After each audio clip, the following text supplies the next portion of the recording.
Well, welcome to Supported Housing Insights number 2. This one's entitled Food Glorious Food. I'm recording this in the first week or so of October, and it reminds me, of course, that Christmas is on the way, and if my late mother was still alive, she would have the Brussels sprouts on already, on a very, very low heat. Anyway, Food Glorious Food in supported accommodation, supported exempt accommodation. There are a great deal of differing views about whether this is allowed. There are a number of local authorities that would say it's not allowed at all, but others will say that it is. What is actually the situation?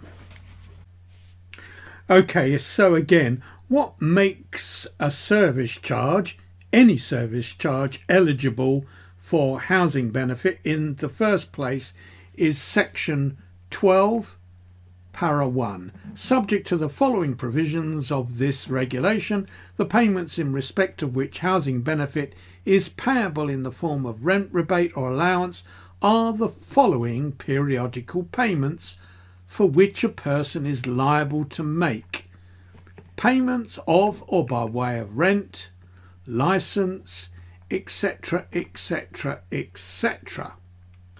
However, there is an exception for ineligible rights, and we find that in part 1 of the Schedule 1 here. The following service charges shall not be eligible to be met by housing benefit: living expenses, meals.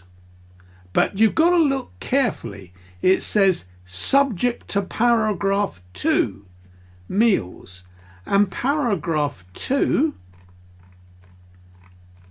says where a charge for meals is ineligible to be met under paragraph 1, the amount ineligible shall be the specified amount. So for 3 meals a day, it's $35.35 for a single claimant. Less than 3 meals a day, $23.60. And actually, if it's just breakfast, £4.30.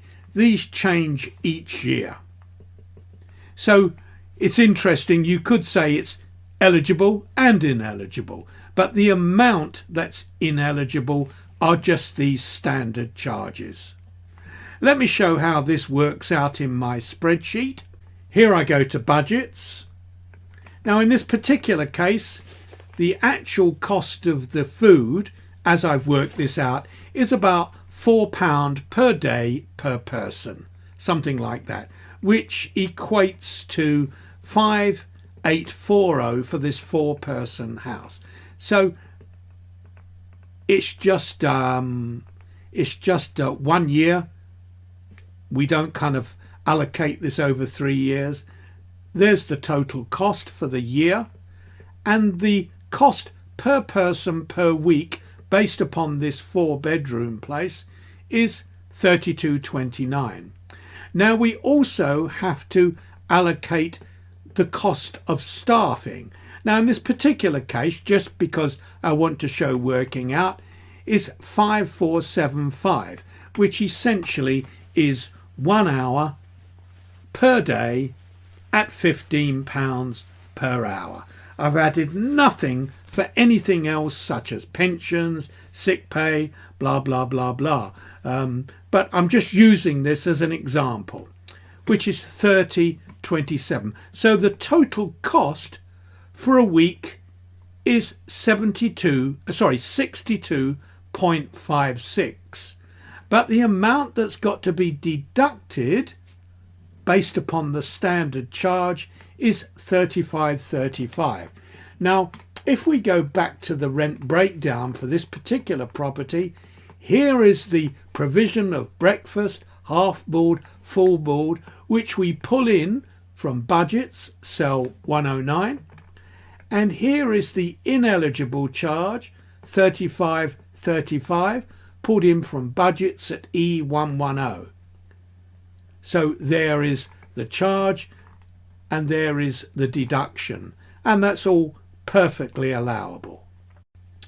Now, the cognoscenti amongst you, those who've got your slide rules out, will note that this figure here, for example, 32.29, is not exactly this figure divided by 52 for the weeks of the year and divided by 4 for the number of tenants. It's a little bit more, because what we've added on here, we've done the division for this, but we've also added 10% on for voids and 5% for bad debt. So there's a 15%, an allowable uplift on that. So there you go for food. And if you'd like some assistance in adopting a forensic approach to your housing benefit costs, including Food Glorious Food, then, or if you've got any other questions, please feel free to contact me on the email address shown there. Thank you for watching.